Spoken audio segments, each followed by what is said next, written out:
Let me introduce the first panel session of today's event, looking at the future of European food systems, as I said, with a political flavour. We have a range of political representations here, from cities to the European Parliament, as well as civil society organisations. So I would like to pass the floor to André Sobczak, you're right in front of me, there you are, who is the Secretary General of Eurocities, and André will moderate this session, so I pass you the floor.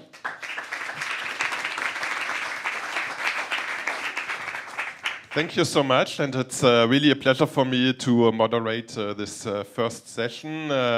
Thank you also to Andrea for presenting the important achievements of food trades, which is really a great project, and I say it knowing a lot of projects where we are involved, but this is really specific, as I mentioned also already last night, because of the governance that you developed, the fact that there are so many cities involved, because of the content, of course, and also the variety of stakeholders that you managed to involve, and that I think can ensure that there will be a continuation of this project. And I think we already work about follow-up projects, maybe also moving from the European level to the international level. But this morning we are concentrating also on how we can make sure that all the different outcomes from food trades can feed into the European policy debate. And of course it's very timely, because we are at the start of the new mandate of the European institutions. And I think that it's also then very important to see the passion that you all brought in this project, because I think we will need this passion to make sure that indeed we can have an impact on sustainable food systems in the new mandate of the European institutions.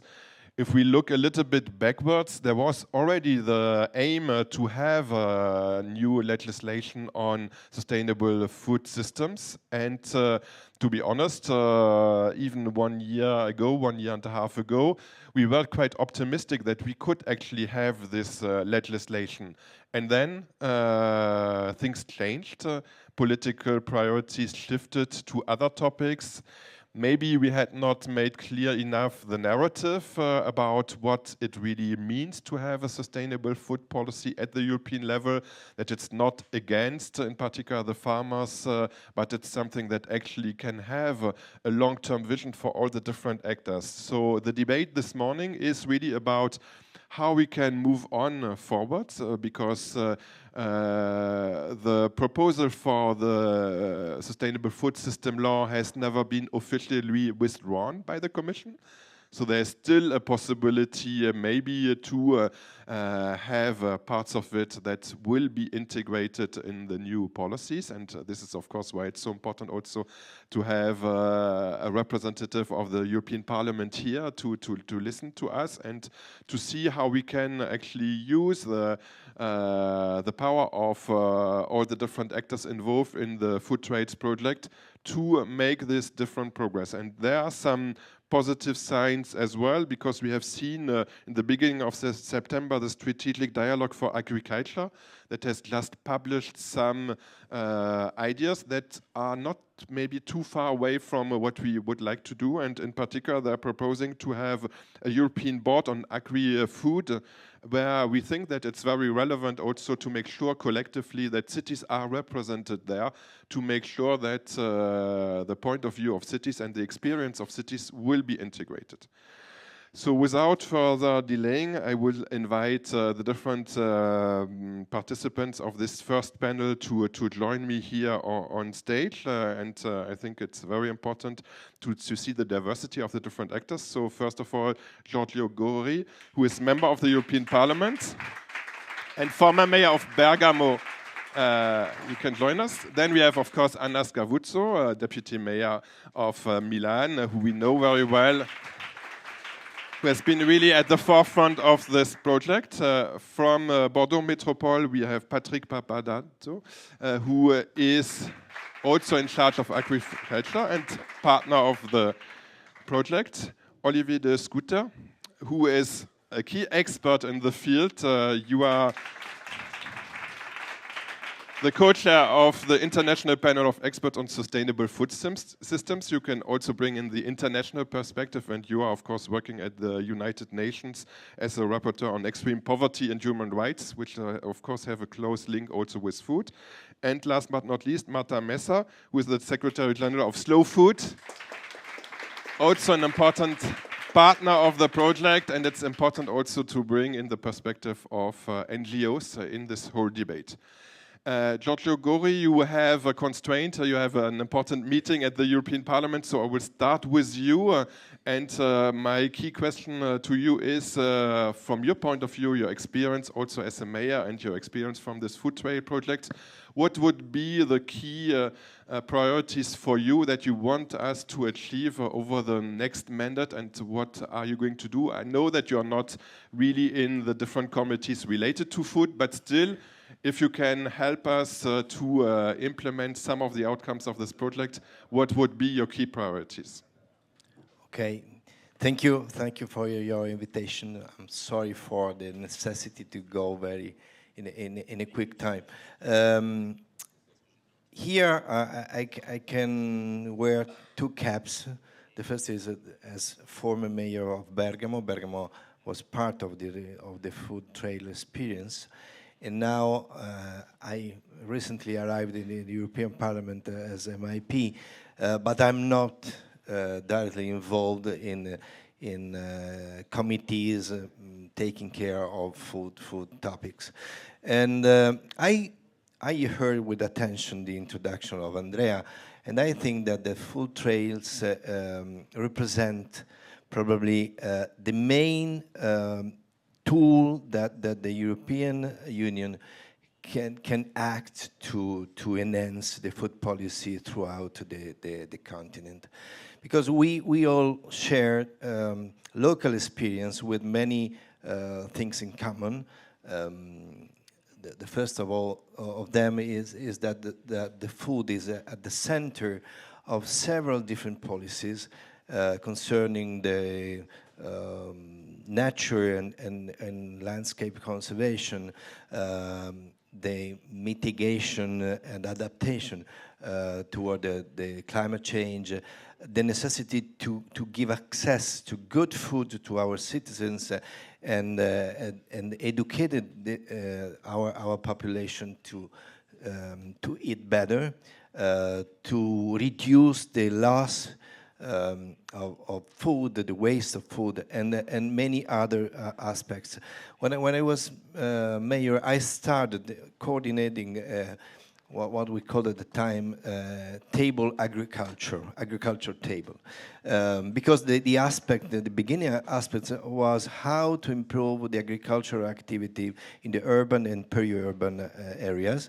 I was in charge also to the productivity, production activities as mayor, and we wanted to help the agricultural activity to be more sustainable, both on environmental and economic sides, and from there we started enlarging more and more the attention on food.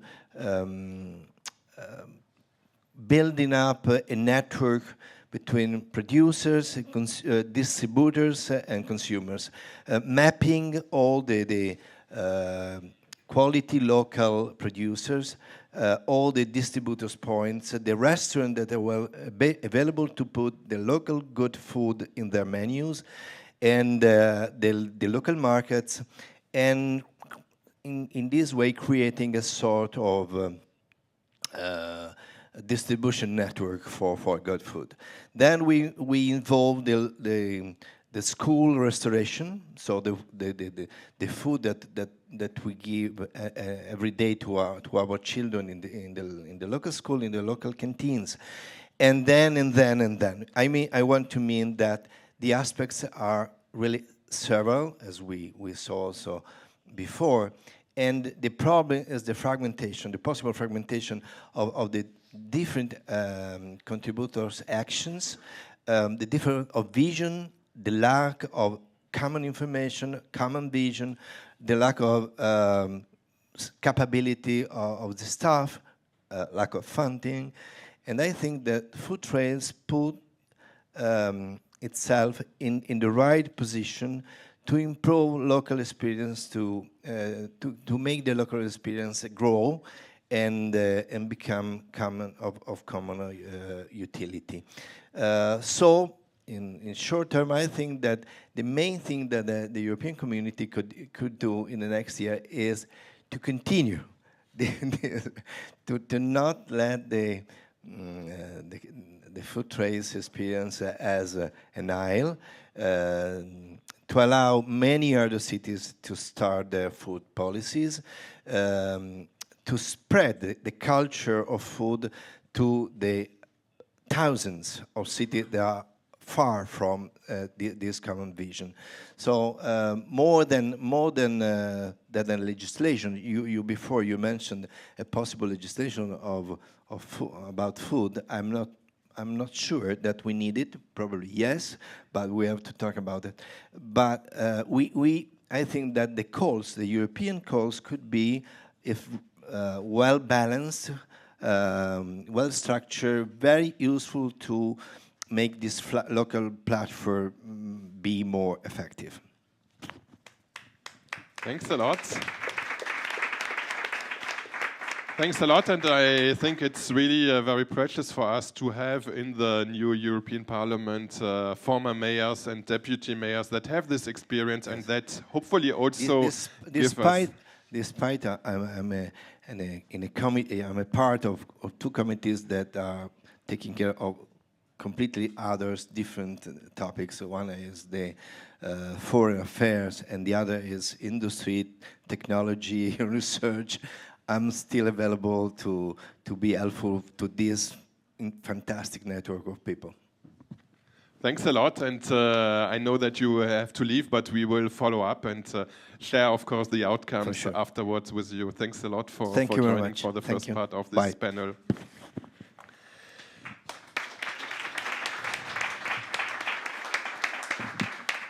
And I will hand over to Anna Scavuzzo. So you're not only Vice Mayor of Milan, but you are also chairing at Eurocities, the working group on sustainable food.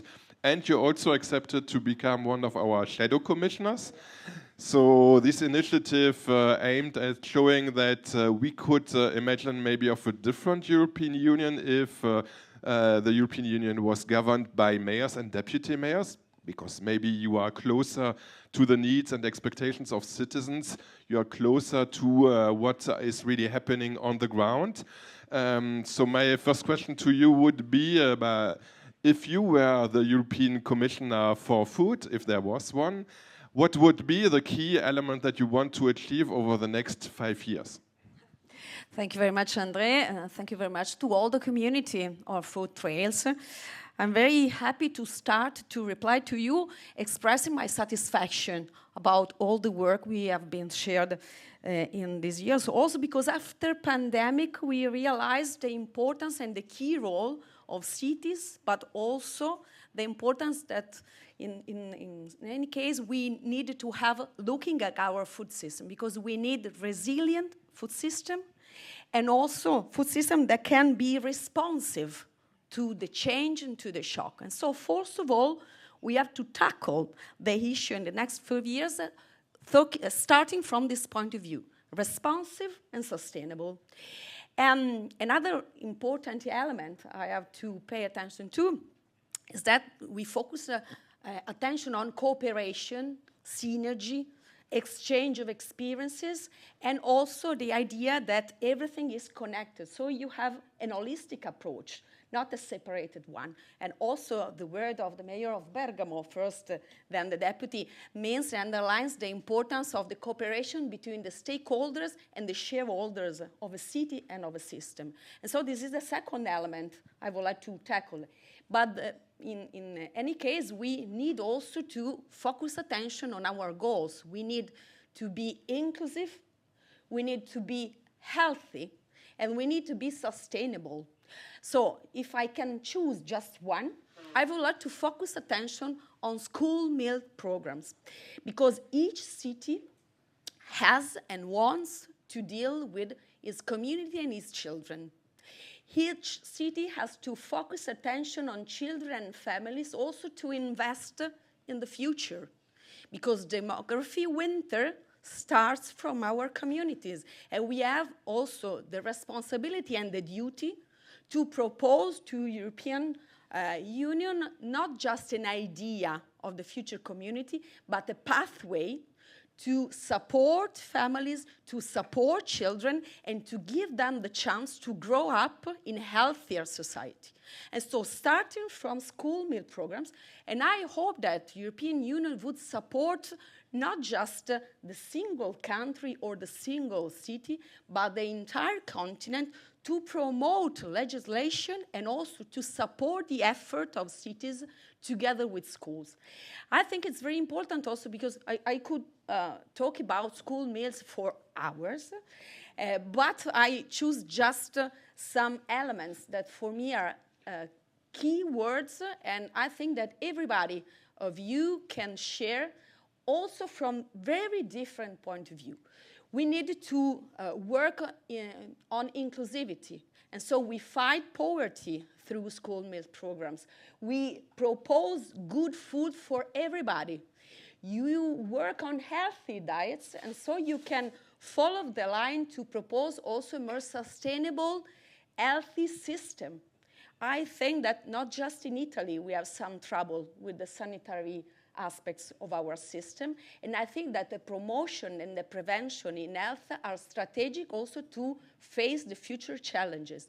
Third, we need to be sustainable also for the market, and we can drive the change also for the markets, for the procurement. In June, we were in Copenhagen, one of the city of the NATO, just to exchange experiences on good procurement. So you have a very strong link between food and sustainability and economy, and everything is connected with these aspects. I think it's strategic also, and just a few words to conclude, because you have to invest in the future of people in Europe.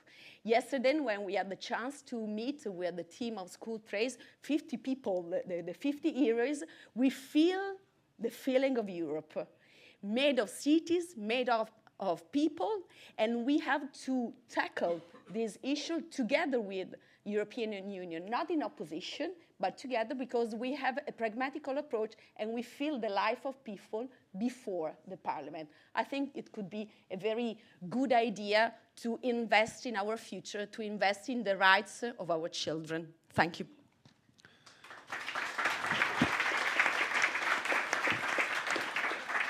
Thank you very much, and I think it's a very relevant point, school meals, because it's a good entry point, and as you mentioned also, I think it's a way to explain also to our citizens what Europe can really bring.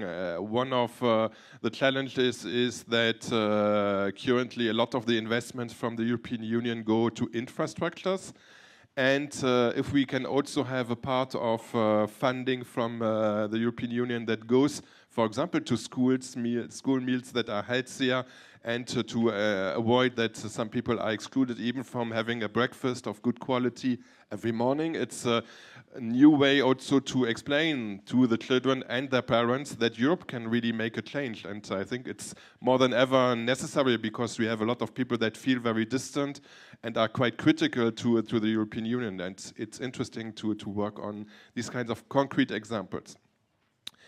I will move to Patrick Papadato from Bordeaux Métropole, who is also involved. Same question for you. If you had key priorities for the next 5 years for the new mandate, what would you want the European institutions to do? And I think you will speak in French.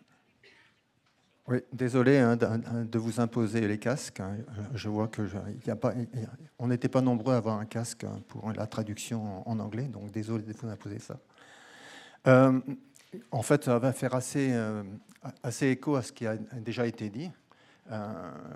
Moi, je suis élu municipal, élu métropolitain pour les 28 communes de la métropole, et l'idée, bien sûr, c'est d'être le plus pragmatique possible. J'ai plusieurs casquettes, à la fois la casquette biodiversité, résilience alimentaire et stratégie nature.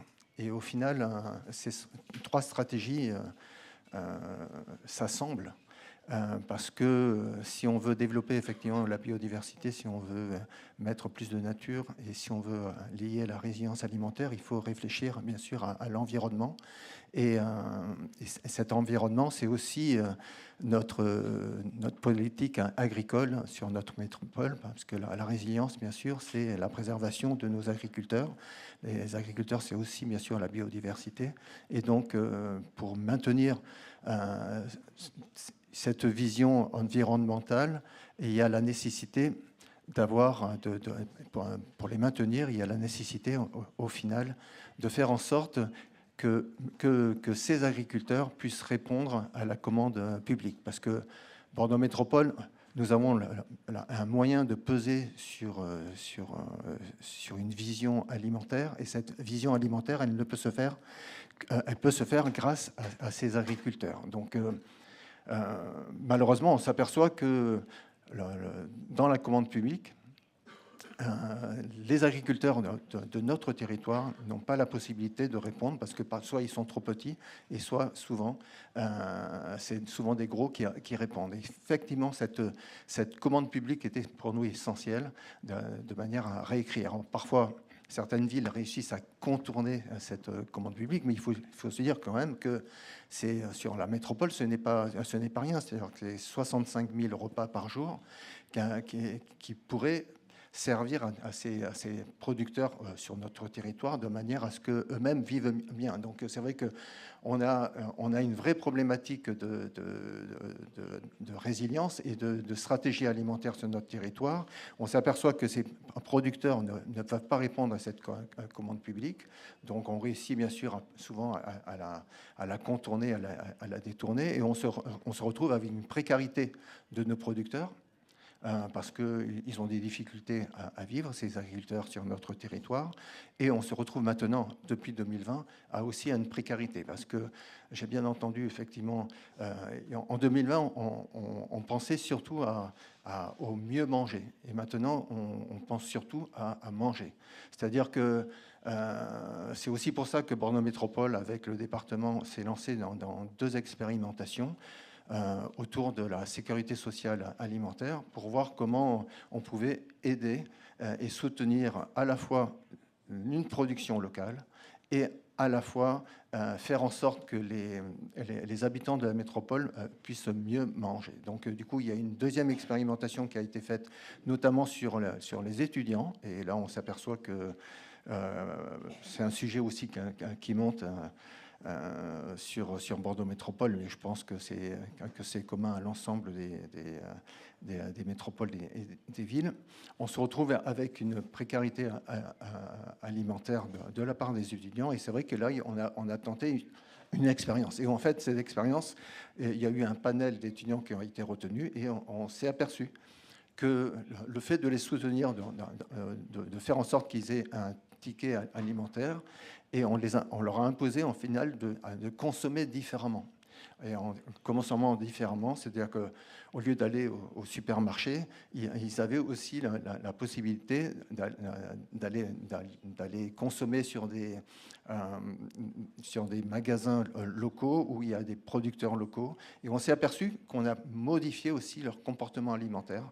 Et eux-mêmes se sont mis à cuisiner et à consommer différemment. Donc du coup, c'est vrai que toute cette réflexion qu'organise Bordeaux Métropole sur à la fois l'alimentation, elle a des impacts sur notre environnement et sur l'agriculture autour de la métropole. Donc c'est vrai que cette réflexion est pour nous importante. En tout cas, c'est vrai que depuis que Bordeaux Métropole est engagé avec Food Trail, ça nous a permis bien sûr d'échanger.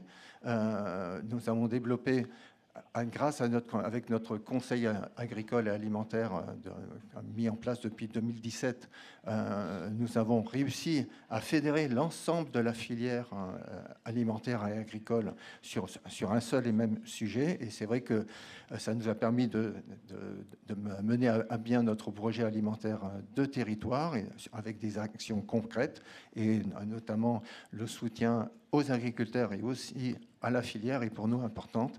Et le dernier point, parce que c'est vraiment ce point-là sur lequel je voudrais insister, c'est vrai qu'on travaille beaucoup sur la commande publique, comment réécrire les marchés, comment faire en sorte que les cuisiniers puissent bénéficier d'une production plus locale. Et ça, c'est vraiment pour nous important. Et c'est aussi pour ça que je tenais aujourd'hui à être là, notamment pour soutenir, bien sûr, le groupe Food Trail, mais aussi pour faire en sorte que en Europe, on puisse entendre cette nécessité de travailler sur la commande publique parce qu'elle a des impacts essentiels sur nos territoires. Thanks a lot for indeed underlining the importance of public procurement and also to maybe have an evolution of the legislation at the European level to give more possibilities to cities to buy locally, and also for underlining the role that cities can play also to help the rural areas and the farmers around them, because we as Eurocities also sometimes face a challenge where the European institution says, okay, you are representing the big cities, the rich cities, and so we have to care more about the rural areas. And what we try to say, and food is an excellent example, that you cannot oppose both, and cities already do a lot, and they can even do more if they have more possibilities and maybe a better framework.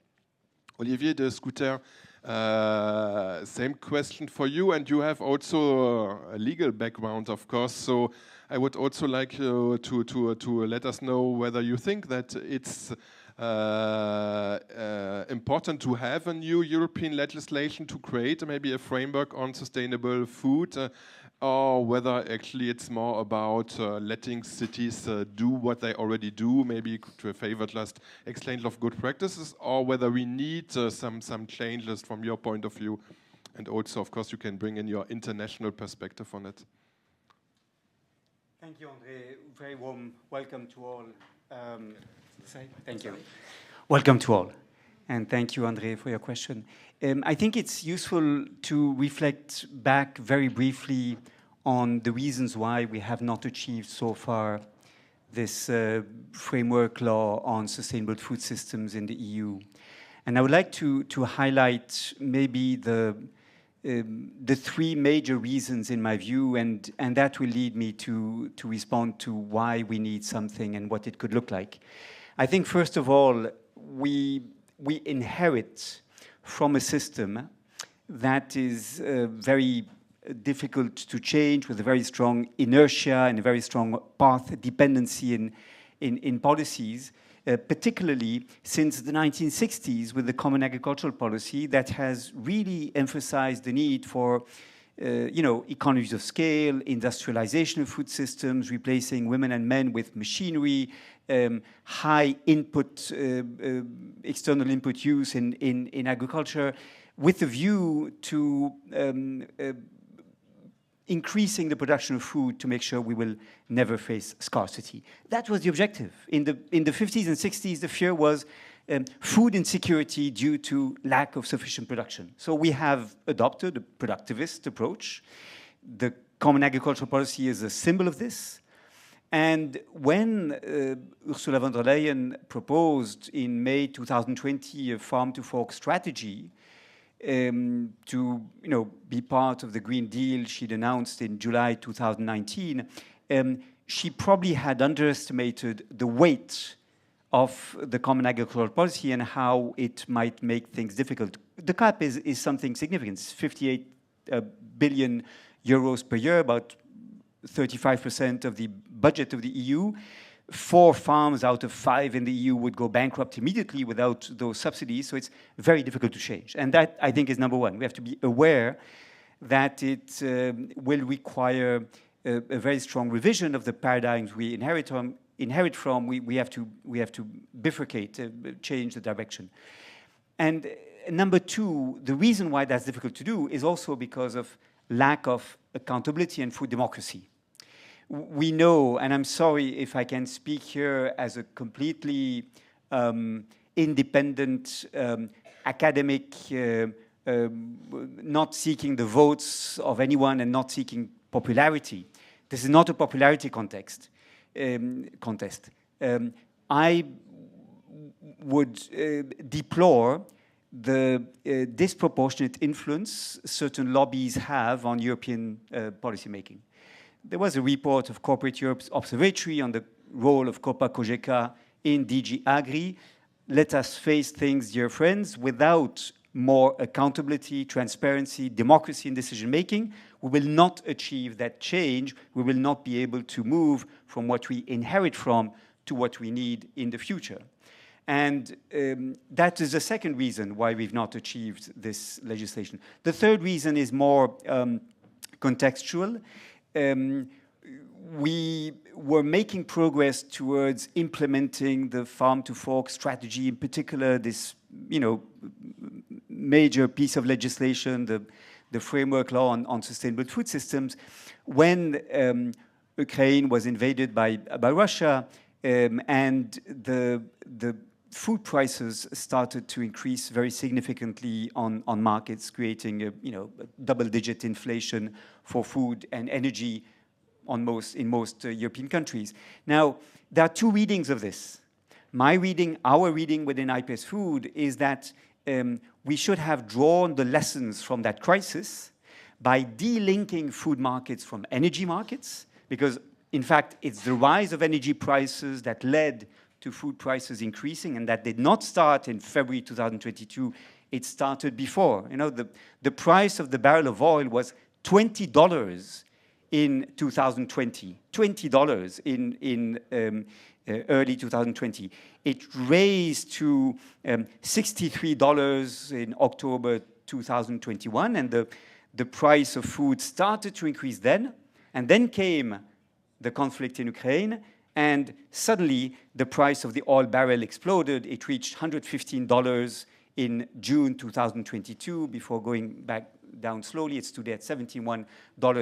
What I mean by this is we should have said, well, the reason why we face this huge inflation of food prices is we have a food system that has become too dependent on fossil energies. We should delink those markets from one another, and the very volatile and driven by speculation oil prices have an impact on the food system as a whole, given the huge amount of energy required, not just on the field, but also for the processing, the packaging, the transformation, and the preservation of the food chain. And then we also believe in IPES Food that huge concentration of production within certain regions, stimulated by the belief that free trade is the solution for agricultural products, is a problem. We cannot have a situation when we depend so much on certain regions for the production of wheat or vegetable oils, for example, because that will cause disruptions. We need to diversify our supply sources and relocalize food systems to build more resilience through diversity at local level. But many others have made a very different reading from the crisis. And the dominant reading was, we need to produce more because that's the only way prices can go down. And that is the response that was given, for example, by the Boerenburgerbeweging, the very small political party in the Netherlands, established in November 2019, but that in March 2023 at the provincial elections had 19% of the votes in the Netherlands. And all governments in Europe started to understand that the dominant reading was, if you impose too many environmental constraints on agricultural producers, the prices would be going up, and the environmental regulations would be blamed for this. So the Boerenburgerbeweging's victory in the provincial elections in the Netherlands was a reason why many politicians, particularly on the right end of the political spectrum, decided to sell the narrative that food prices are the result of, high food prices, the result of environmental regulations. And in May 2023, the European People's Party has its Congress in Munich, and they decided that the farm-to-fork strategy was overambitious, that the Green Deal was not viable in times of crisis. And as a result, everything was interrupted and frozen and put in the fridge. And so we have long-term, problems linked to what we inherit from. We have a problem of food democracy, and then we have these, contextual reasons why the project was abandoned. So we need this framework law, in particular to democratize decision-making and to make it more transparent. I believe one key aspect of what this legislation could deliver is an EU Food Policy Council, as called for by the European Economic and Social Committee, as done at city level in ways that are quite remarkable, bringing around the table all stakeholders of food systems to arrive at solutions that then can take into account different perspectives and build on local appetite for change and resources. And then, of course, that framework legislation would force more coherence between governance levels. I mean, together with many others in this room, we developed a common food policy proposal in the years 2016, 2019. And one of the findings was that many regions and cities are trying to change things at local level, at regional level, at the level of the Métropole, of Montpellier or Bordeaux and so on. But they are stuck at the national level and at European level. It's as if you had, tectonic plates, and the result is, of course, earthquakes. The problem is the local efforts are not supported by enabling regulation, allowing a right to experiment. The case of public procurement is a case in point, right? When schools, public administrations want to source locally, they have to cheat. They have to cheat. They have to circumvent the legislation because the legislation is built on the idea that we need to promote competition, uniformity, and large-scale production, long food chains. That is not what we want. But then we need a framework law to ensure that we support, not discourage efforts at local level to move to something else.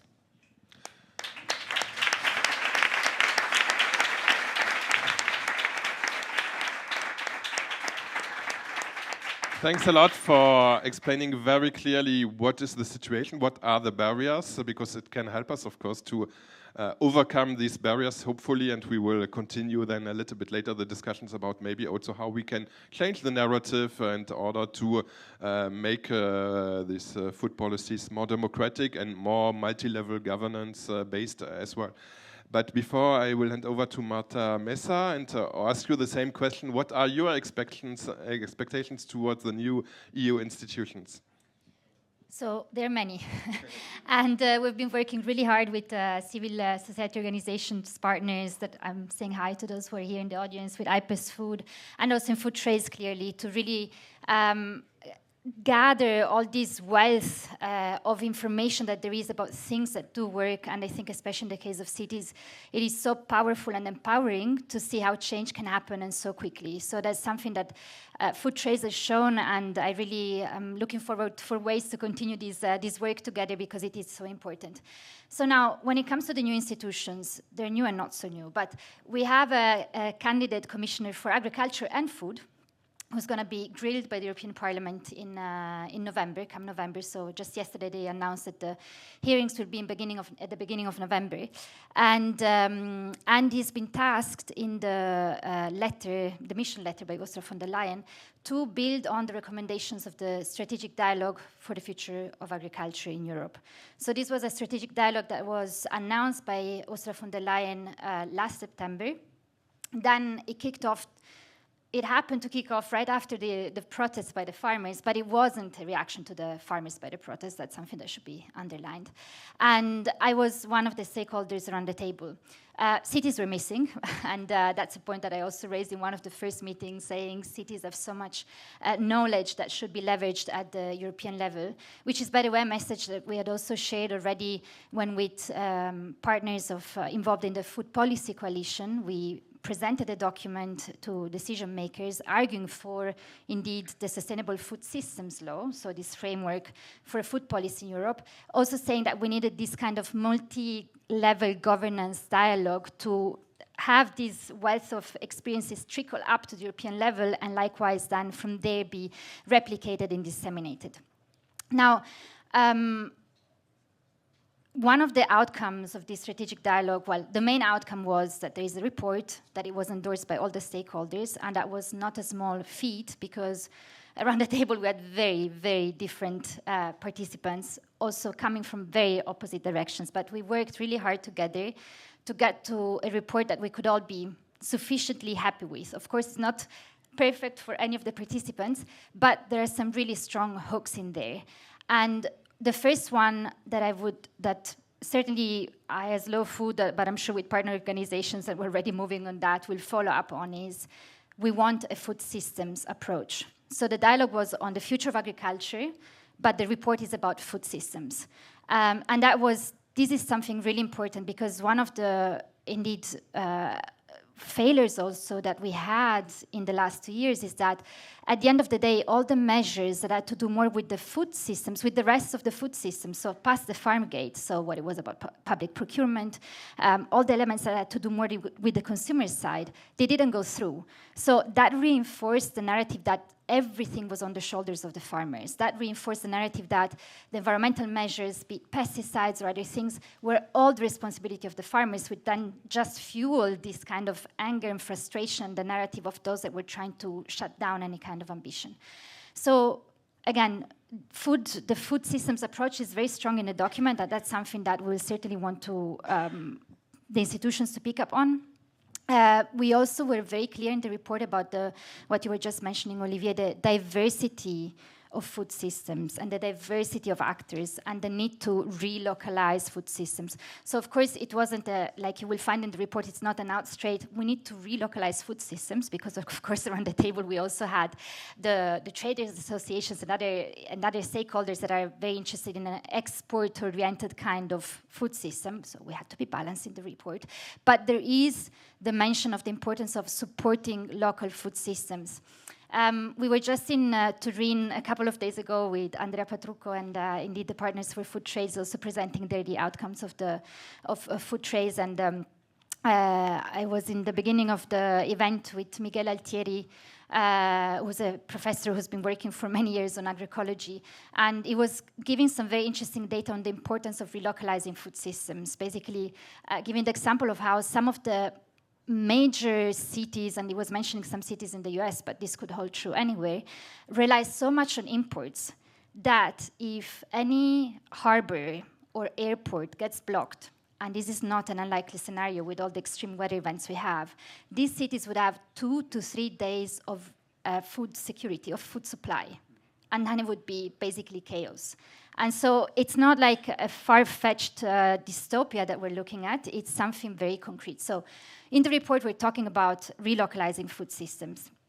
We're talking about the diversity also of farmers, which is something that is so often overlooked also in the narrative.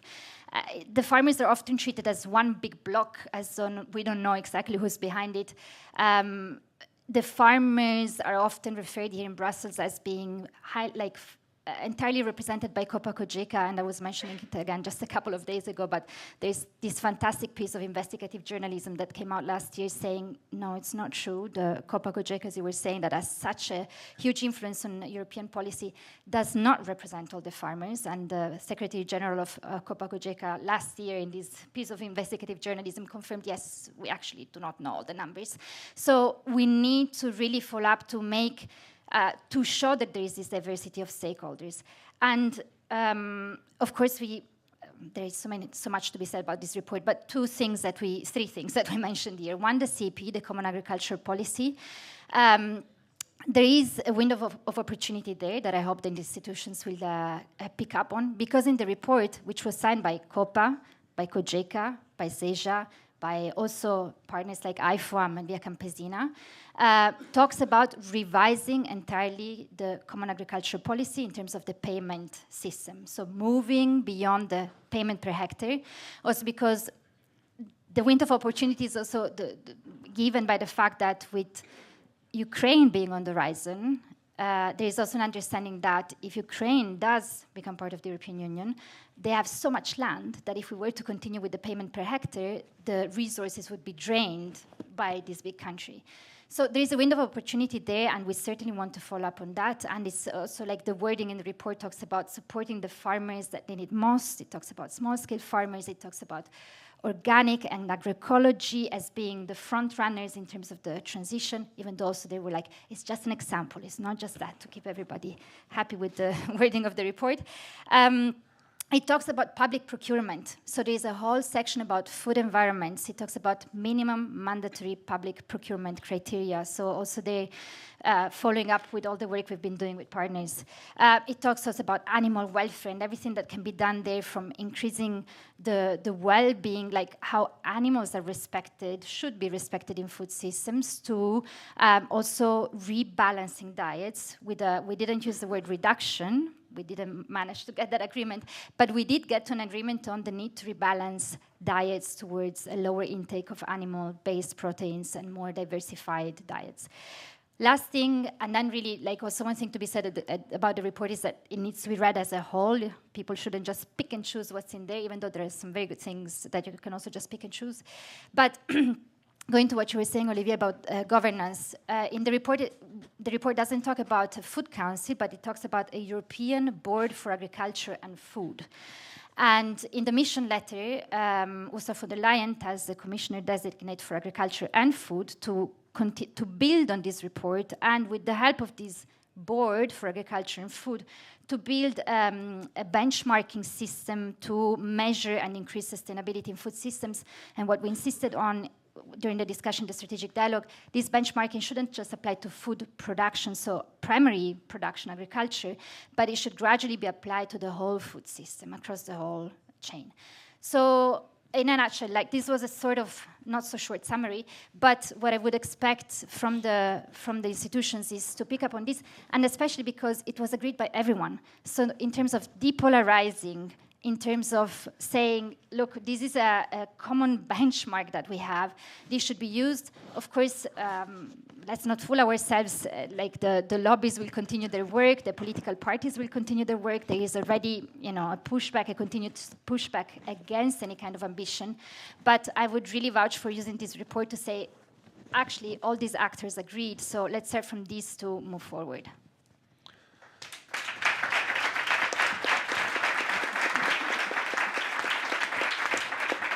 Thanks a lot for giving us this overview and also some optimism to build on. Before handing the floor to you for some questions, maybe we started a little bit later, so we can have maybe a few questions also from the audience. I would like to hand over again to our two deputy mayors.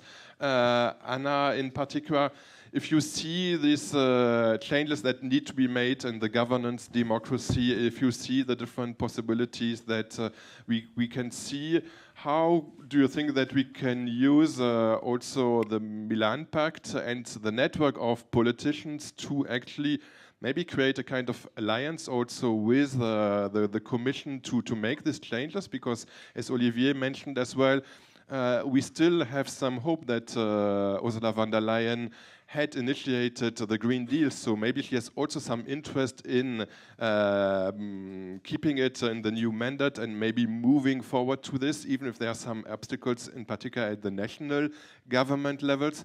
How do you think that the Milan Pact and the network of politicians can help?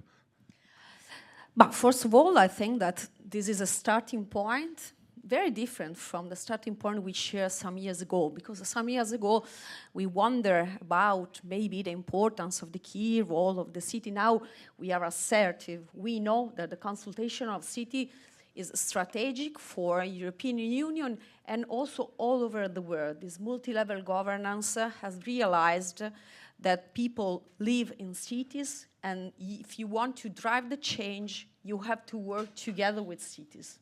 And it's very important also because working with cities, you can work also with communities that don't live directly in cities, but with the cities are in relationship, first of all. Second point, you don't work with one city that you consider in some way leader, but you work with network of cities sharing common goals, sharing a method of work, sharing to be part of the alliance. Is very different to work together with the city of Milano by itself, with the mayor of Milano by itself, rather than the Milan Urban Food Policy Pact network.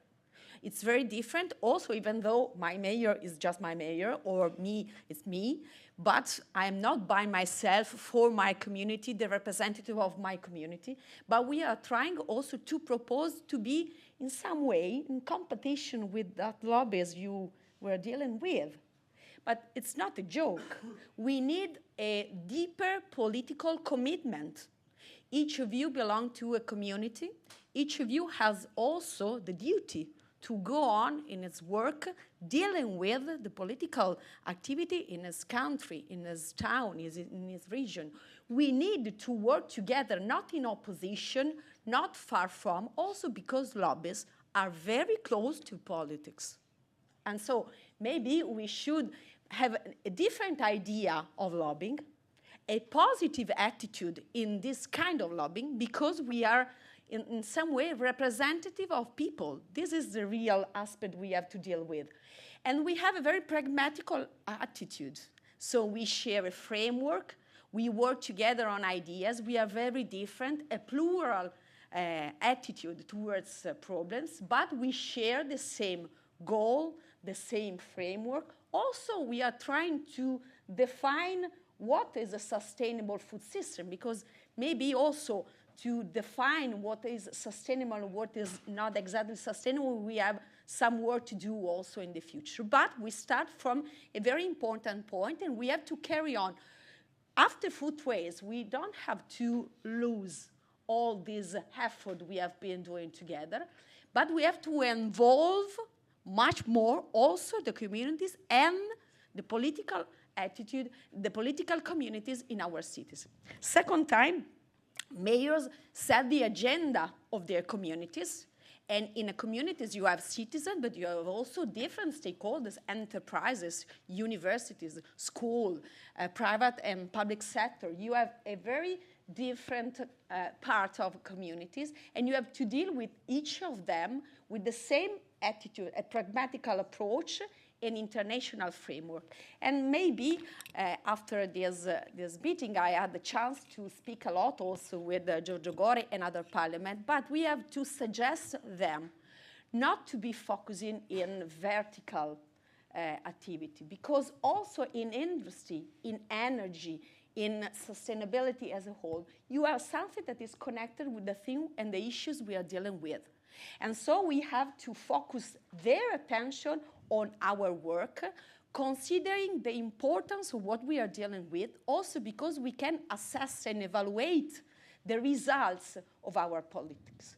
It's not so simple, because when you speak about something but people don't feel the real significance and the power in changing their lives, they feel the European Union very far from everyday life. Instead, you have also to build up a very coarse European Union, starting from everyday life of people. This should be a political commitment for everybody. And so this is the reason why in every field, but specific with the field linked to everyday life, European Union should deal with communities and cities as well. Last mention, I would like to underline the importance of the activity of the network. Eurocities, the Milan Urban Food Policy Pact are made up of very different cities, but we decided to underline priorities, solutions, and also policy recommendation for local, national, and international level. Don't waste this work. Also because in the future, the aspect of wasting will be strategic. We are 8 billion of people. You can lose time, but you can lose land, you can lose food, energy, air, water. Everything has a strategic value. And people recognize this value as much as politicians recognize that value. The value of thing and the value of thing for the communities nowadays is strategic much more than in the past. In the past, we are 2 billion instead of 8. We have much more land. We have much more food, much more water. We have less pollution. It was a different world. Nowadays, we have to deal with this world, with this Europe, also facing, and I underline once again, this thing, the demographic winter. Pay attention to the demographic winter, above all in Europe. And everything is connected with the resilience of communities is linked to the future of our European Union. Because we are going to face a very strong challenges. If you don't start from communities, you risk to lose the communities. Thanks a lot. I completely agree. Patrick, how can you use your Food Council in Bordeaux to explain these different issues and maybe also to create some local alliance? Because you have indeed in the Food Council the farmers, SMEs that are involved also there. How can you make sure also that they also come with us to see the European institutions and to have a common voice? En fait, c'est vrai que lorsque Bordeaux Métropole a signé en 2015 le pacte de Milan, il y avait une réflexion qui était purement autour des villes. C'est-à-dire que globalement, l'idée c'était de rassembler l'ensemble des acteurs, les associations, la distribution, la précarité alimentaire, etc., de manière à essayer d'organiser, de réfléchir à une vision commune. Donc du coup, ça, on l'a développé. Ça a pris du temps, mais après, comme ça a été dit tout à l'heure, on a été confronté à la crise énergétique et qui a un peu bousculé les choses, à la crise Covid, à la guerre en Ukraine. Donc tout ça, ça a bousculé un petit peu. Et en fait, le mieux manger s'est transformé en comment faire pour manger tout simplement. Donc du coup, c'est vrai que tout ça, ça a été un petit peu bousculé. Il y a eu vraiment une vraie évolution. Ça a été plutôt rapide. Et il a fallu, bien sûr, réfléchir pas uniquement au niveau de la ville, et parce qu'au final, on s'est aperçu qu'on n'était pas le seul territoire à avoir ces difficultés-là. Donc, le Conseil agricole et alimentaire réfléchissait plutôt sur Bordeaux Métropole.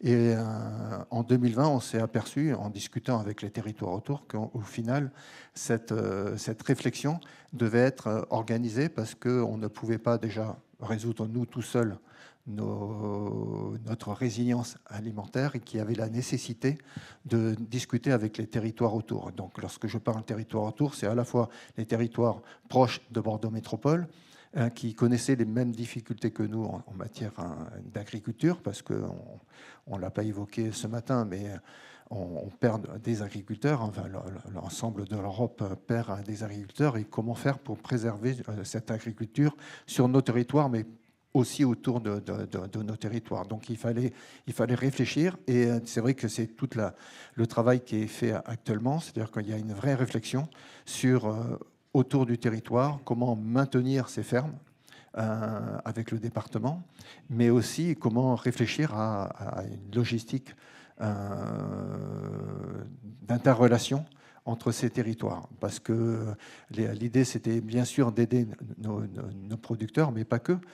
C'était aussi d'aider les producteurs autour de la métropole de manière à faire en sorte qu'il y ait une interconnexion. Bon, mais l'idée, c'est pas de faire en sorte que la métropole puise l'ensemble de ces producteurs, mais de faire en sorte qu'au final, l'environnement autour de Bordeaux Métropole permette une interrelation et faire en sorte que toutes les fermes du département, voire même de la région, puissent avoir une interconnexion avec à la fois les consommateurs et faire en sorte qu'il y ait une vraie connexion entre consommateurs et producteurs. Et moi, je voulais prendre juste un exemple sur Bordeaux Métropole. Comme je l'ai dit tout à l'heure, Bordeaux Métropole travaille donc sur la restauration collective. On a des difficultés, nous, parce qu'on est lié à une commande publique. On a des difficultés à faire rentrer des producteurs dans cette commande publique. Or, la ville de Bordeaux, il y a quelques années, avait un restaurant métropolitain où ils sont passés par un prestataire. Et on s'aperçoit que le prestataire public, lui, peut utiliser des producteurs locaux sans difficulté, alors que nous, Bordeaux Métropole, alors qu'on a la volonté de faire travailler ces producteurs locaux, on ne peut pas les faire travailler.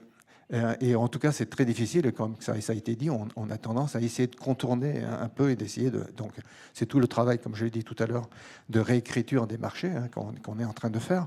Mais c'est vrai que c'est une vraie difficulté, en tout cas, pour nous. Et un dernier point que je voulais souligner, lorsque je parle d'écosystème agricole et économique, on travaille actuellement, par exemple, avec les boulangers, pour voir comment les boulangers locaux pourraient utiliser bien sûr une production locale de blé local, mais aussi que ces boulangers locaux puissent servir toutes les cantines que nous connaissons sur Bordeaux Métropole. Mais ce n'est pas aussi simple que ça, parce que c'est vrai que c'est tout un travail à la fois d'interconnexion, j'essaie de répondre à votre question, d'interconnexion avec la filière locale, par exemple, des boulangers, de manière à voir comment eux-mêmes peuvent répondre à une commande publique qui est de faire du bio et du local. Donc du coup, c'est vrai que c'est tout ce travail d'interconnexion, et c'est pas simple, mais en tout cas, c'est le travail qui est engagé, et ce travail est engagé, bien sûr, grâce à ce projet alimentaire territorial qu'on a pu construire avec Food Trail. Thanks a lot. Thanks a lot to all of the speakers. Unfortunately, we are running out of time, but we have still the possibility to have one question from the audience, and then, of course, over the coffee break and the rest of the day, you can ask your questions bilaterally. But if we have one question, we can take it. I'm sure you have many, but maybe you are shy to raise your hand. It must be a very good question. Here, if you can go ahead. I didn't realize. Mariana Iossa from Fable Europe. My question is to Olivier de Schutter. The reason for this, because you've been special rapporteur on the right to food. So my question is very simple. Strategies come and go. There is a window of opportunity on the strategic dialogue, but I really agree that we need to anchor all of these onto some solid legal basis, because strategies come and go. As you said, they can be frozen and overnight. They are victim to changing political environments, electoral, gains.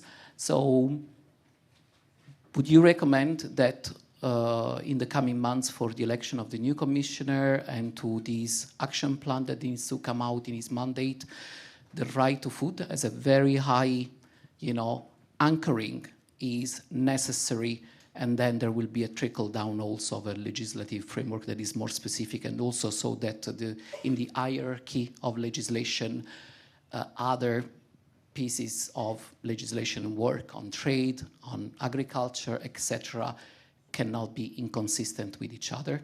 And how would you go about this? Thank you.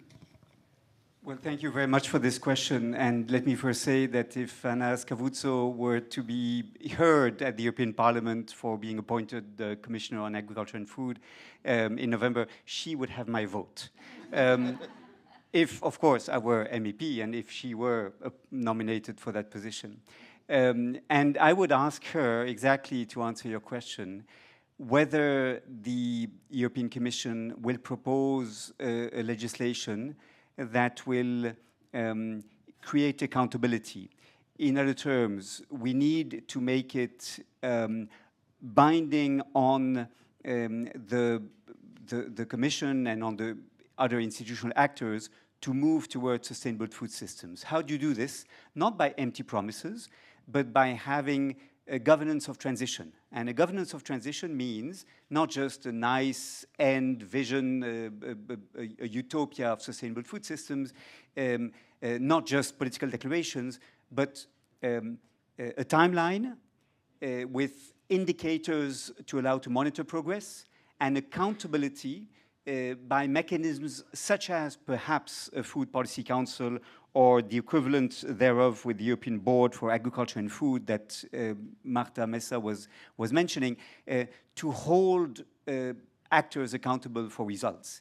A governance of transition means you need not only to move away from the status quo, but you need binding targets that are linked to specific outcomes and timelines in order to make the right to food a reality.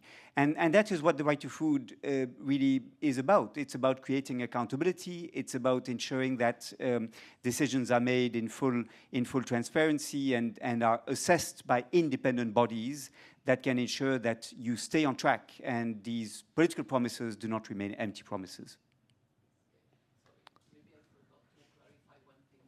The right to food is not enshrined in any EU legislation, okay? This is striking because we pride ourselves to be the beacon of human rights and democracy. And, you know, as the right to food, the Office of the Special Rapporteur and FIAN have stated, we talk about the right to food everywhere else in the world, and there is nowhere this juridical basis. If you want the Commission to move on something, you need the juridical basis. So the right to food needs to be enshrined somewhere. And that was my question to you, really, about do you see this feasible, viable? Would you go about this? How?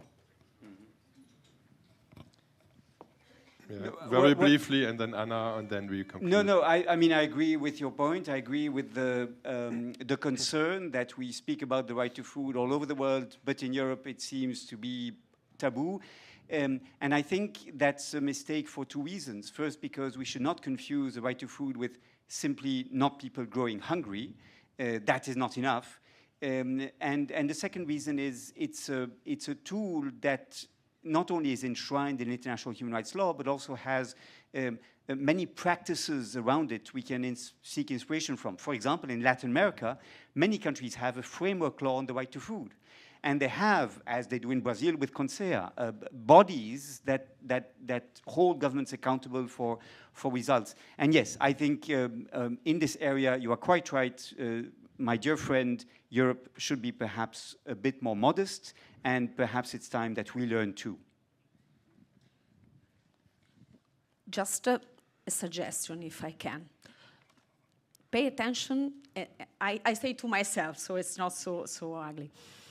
Pay attention, I say to me, not to focus their attention to something that could be empty. If you deal with the rights, we have the rights for health. The right to health is for everybody. Healthy diet is at the basis of everything is connected with our effort and with our duty. So we can start deciding how to build up societies in which the health is for everybody and for all. It's not so simple to distinguish. I know that you are right. So you have to focus attention on the right of good food and healthy food and something that is linked, but we can work even though we don't have reached that goal. We can carry on, we can go on also from a political point of view because we underline the importance of health for everybody. It's not enough to give food to people because junk food is food, but it's not good for people. And if you distinguish this aspect, it's very important also because poor people need more good food rather than rich people because they don't care about health and they can access to a sanitary system. And this is at the basis of promotion, prevention, and cure. We have to focus attention on promotion and prevention for health, also because cure is very, very expensive. And so we know that our system are dealing with sanitary aspect also because there's a market. Instead, in promotion and prevention, you don't have so many interests because they are dealing with cure and sanitary aspect. But we have to promote attention, to focus attention on promoting healthy path, to promote and promote also prevention for sanitary, because these are the basis for sanitary system of the future. I am very worried also in my country about this aspect, also because the imbalance between rich and poor are very, very stronger and stronger day by day. And so this right for health, I think that could be enough for us to go on and work for good food for everybody. Thanks a lot.